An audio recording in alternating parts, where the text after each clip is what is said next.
What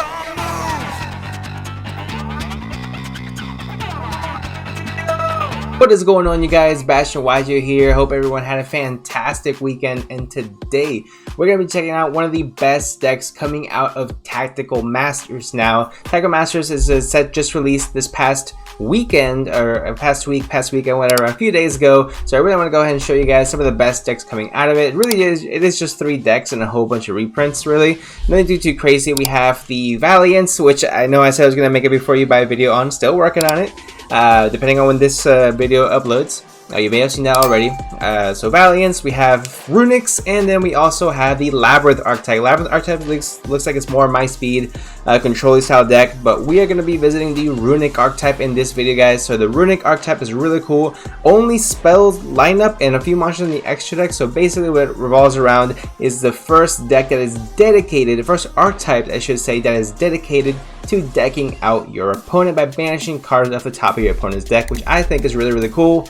And honestly, it seems a little bit degenerate, so just my style as well. So without further ado, guys, I want to go ahead and get right into it. But before we do, go ahead and make sure you smash the like button, hit that subscribe button as well. If you guys do enjoy these types of videos, want to see a whole bunch of more deck profiles coming up in the near future as well, and discussions, openings, things like that, again, let me know by hitting the like and subscribe for more. And without further ado, let's get right into the deck profile. Alright, guys, so what I have here for you guys is going to be probably the most consistent 40 card Runic deck that there possibly is out there. Also one of the spiciest, with Majesty's Fiend starting off with the only monster we're going to play in the entire deck. Now you might say, Sebastian, if this is going to be a spell only archetype, how are you going to tribute summon for this level 6 Majesty's Fiend monster, which cannot be special summoned? I'll tell you, it's really easy. So basically, all of these Runic cards that we have here in the deck have 2 effects that they share. Well, one that they share and one that's going to be different. The first effect is always going to involve either adding another Runic card, for example, Runic Tip.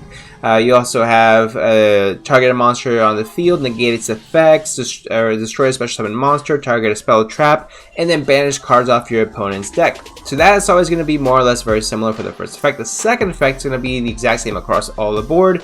So basically, it lets you special summon a Runic monster from your extra deck to the extra monster zone. That's very specific, so you can only have one Runic fusion monster technically on your field at the same time, because they all have that same effect, so they had to special summon it to the extra monster zone. But that is a free monster you're going to be able to go ahead and use to tribute summon for Majesty's Fiend, which is a walking skill drain as well. So it's really cool. Basically, neither player can activate monster effects. You're winning right off the bat without having to do absolutely anything, which is really amazing. So you want to go ahead and maximize this guy out, first of all, so you have a little bit of field presence. And secondly, guys, each and every single deck out there currently just loses to this card. Auto loses. Oh, so crazy. I mean, Tier Elements loses to Majesty's Fiend because they can't get another monster on board that's 2400 or more attack, unless of course they have polymerization, and then maybe they can go ahead and go a different routes. But that's why you also have the Runic cards to go ahead and back him up. So Majesty's Fiend is going to be really good. Destroy Sprites, just an amazing card to go ahead and play as the only monster card in this deck. Now onto the spells, which is pretty much going to take up the majority of our deck. We have 32 spells in the deck. First off, we have 3 copies of Runic the Golden Droplets. Basically allows your opponent to draw 1 card and then banish the top 4 cards of their deck, which is amazing because essentially what you're trying to do is deck them out. So this gets rid of 5 whole cards from your opponent's deck right off the bat by letting them draw 1, yes, but it also banishes the top 4 cards of the deck. This can, I believe, get ashed as well, if I'm not mistaken, of anything that will let you that would cause a drawing effect, if I'm not mistaken. I'm probably wrong, but anyway, we're gonna look past that. But still, Runic Golden Droplets is a really cool card that I think is extremely essential. It's a bit more high risk, high reward card, and you realize a lot of these, so they don't all banish top 4 cards of the opponent's deck. They banish based off of the cost. So because you're allowing your opponent to draw 1 card, that's very opportunistic for your opponent. That's a very big plus for your opponent. So therefore, you get to banish a bunch of cards, 4 of them from your opponent's deck. Next we're going to be visiting is the Runic Freezing Curses. So this is, and I also love the artwork on these guys, kind of looks like a RPG type game, kind of reminds me a little bit more of like a Call of Duty mixed with like a BioShock, mixed with like RuneScape, which I think is kind of what they were going for as well. So that's really cool. I love the archetype, honestly. So anyway, the Freezing Curses. Target an effect monster your opponent controls, negate its effect. So basically, you're just a Forbidden Chalice is impermanent, and that is gonna be able to let you banish 3 cards from your opponent's deck. So it's gonna be less beneficial for your opponent, still semi-impactful. It doesn't get rid of it. It doesn't get rid of a card, but it does negate an effect. So therefore, 3 banishes from the top of the deck. Next, you have the Runic Tip, which is gonna be a really cool card, which lets you add any Runic card from your deck to your hand, and then you get to banish the top card of your opponent's deck. So only for 1, because it only benefits yourself. Again, the payoff is really interesting to see as well. So that's really cool. Pretty much going to be your main searcher of the deck. Also, like I said, all share the exact same effect in there, with special summon a Runic monster from the extra deck to the extra monster zone. Now remember, all of the Runic cards do share another effect where they all is a blanket effect for all of them. When you activate one of these effects, but skip your next battle phase after activation. So you have to activate during main phase 2.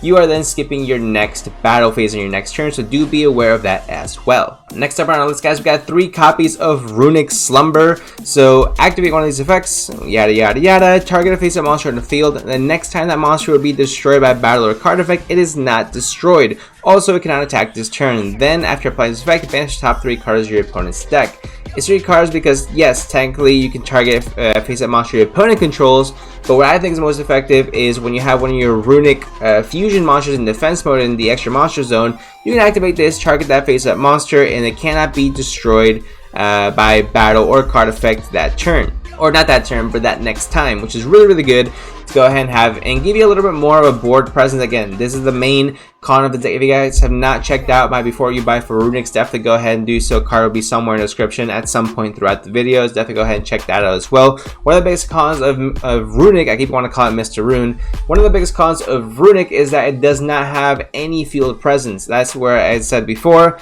Majesty's Fiend is very helpful, as well as the fusion monsters are really helpful as well. So being able to protect your fusion monsters protects your life points as well.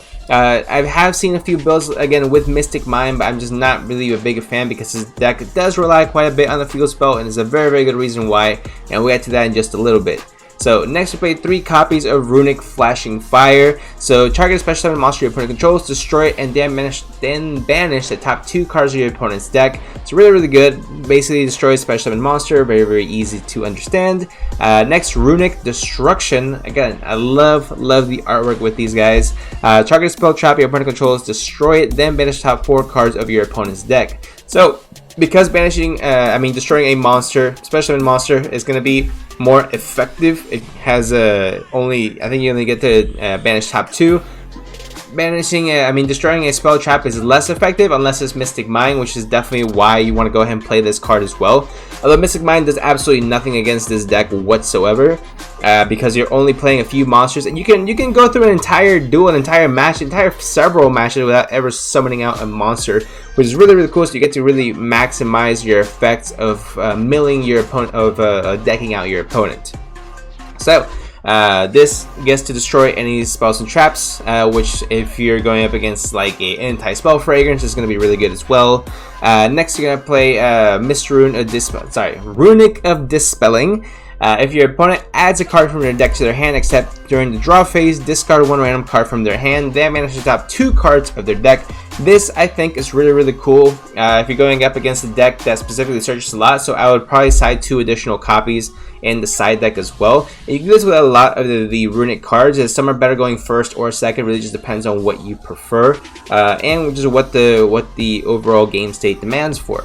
Next to the only continuous spell in the deck, we have the Runic Allure. So each time a quick play spell activates, banish the top card of your opponent's deck, and you can only control 1 Runic Allure. So a little bit more of a restrictive card. That's the only reason I decided to go ahead and play that 1. It is very easily searchable through one of the Runic fusions, so there's really no need to play that more than 1 because you're only allowed to have 1. So You know, I mean, I believe you can always recycle this from the graveyard as well with one of the other Runic cards, so you should be just fine with this.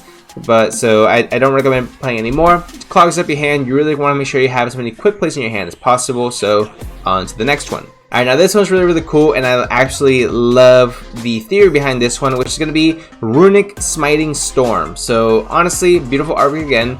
But what I love about this card is that the banishing effect is really unique. So banish cards from the top of your opponent's deck up to the number of cards they control, which is amazing.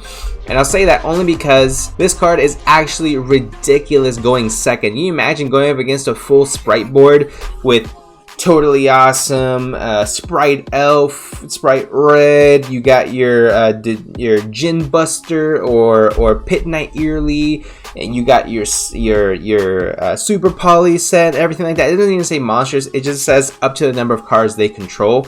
So even after they did all their searching, set up their huge board, you just slap this down, and unless it gets negated by Totally Awesome, you just banish like 7 or 8 cards from the top of your opponent's deck, which is absolutely insane.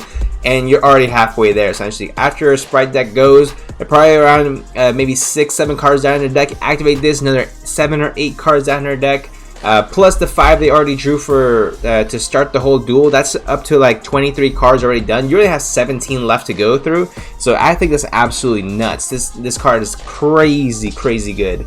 But if you're going to be going first, it's a lot less good, so I would highly recommend this one for going second card. So I would definitely side additional 2 of these in the side deck. Next on our list, guys, we have 3 copies of Spring of Mr. Rune, or as they translated to, Runic Fountain, which is, I guess, yes, it is easier to say.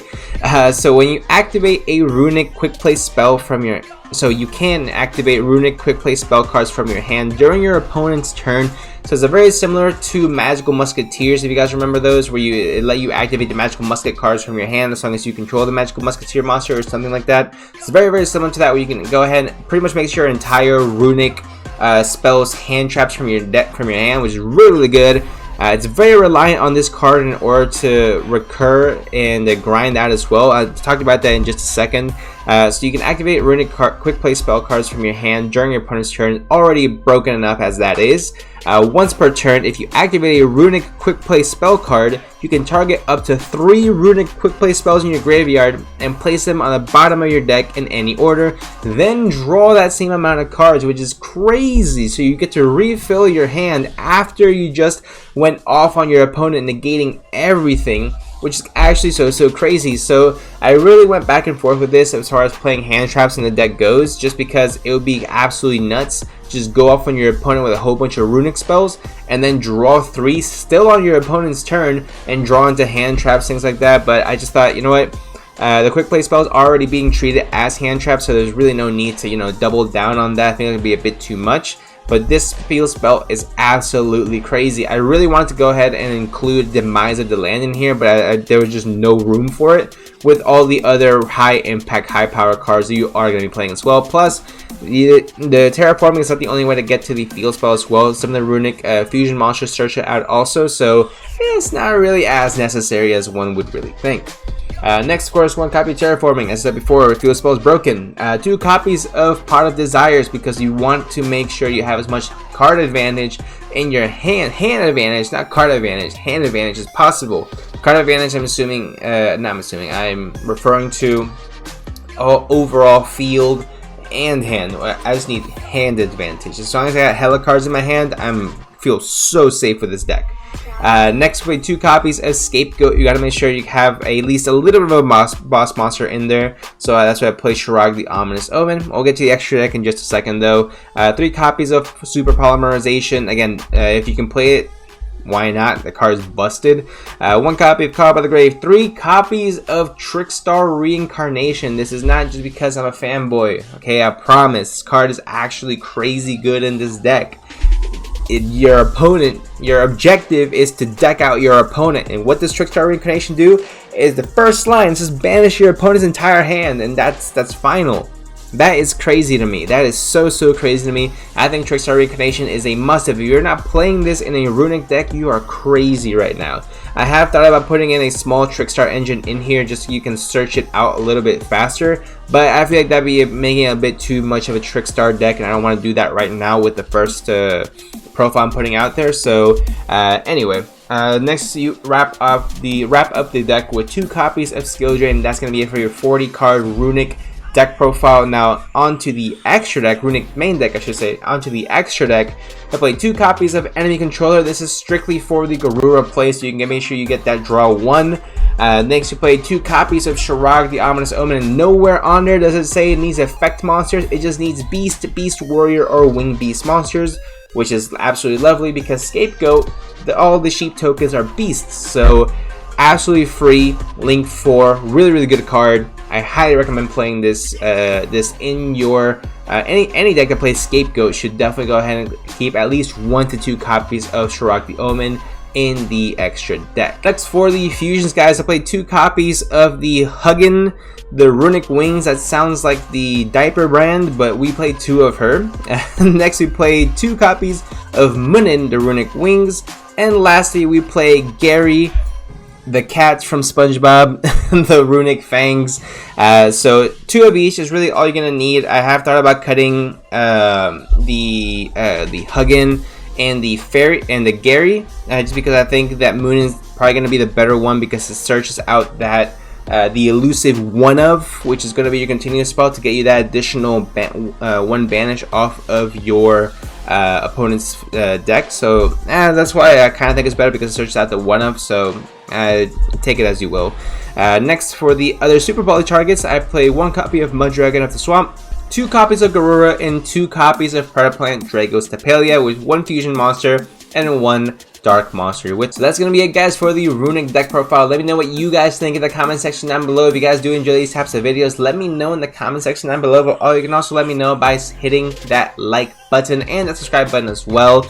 Overall, I think this deck is really cool. I honestly, like I said before, I love the artwork, I love the theory behind it. I love that they actually have a specific archetype that's dedicated to decking out an opponent, what I think is absolutely amazing. And I wonder if cards like Artifact Lancia are gonna start coming back into the game, or maybe Anti-Spell Fairy is gonna become more of a main deck staple if this deck becomes that much more of a threat. So like I said before in previous Runic videos I've made, I think this deck would mesh extremely well with Trickstar and Sky Striker. But again, let me know what you guys think in the comment section down below so we can have a discussion and really figure this deck out together, guys. I really want to see what you guys' opinion on this is. I really want to go ahead and play janky cards like Card Destruction and Hand Destruction. So if these are cards you're playing, let me know down below and let me know how it's working for you as well. I hope we get to see this in the YCS Rio de Janeiro.